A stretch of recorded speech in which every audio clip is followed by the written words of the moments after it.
15 فوریه سال 2023 تقریبا ساعت 10 در حدود شهر خوروغ مرکز ماموری ولایت مختار کوهستان بدخشان در شرق تاجیکستان چند ترمه فرو ریخته یک قسمت را و چندین ماشین و خانه های مردم را زیر برف کردند. ساکنان میگویند ترمه در محله شوشخوروغ در طرف راه غوند فرو ریخته و از زیر برف جسد دو دختر دانشجو را بیرون آوردند.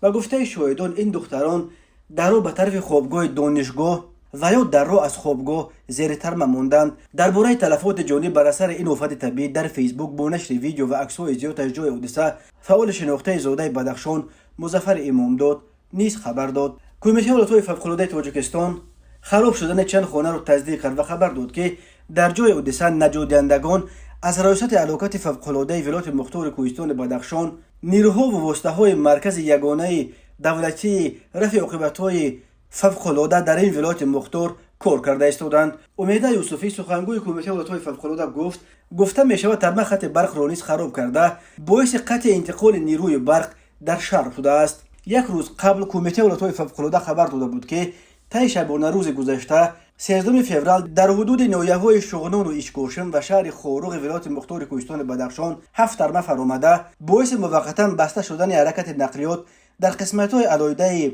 راه‌های خوروغ ایشکوشن، خوروغ مرغاب و خوروغ کولاب دوشنبه شده است.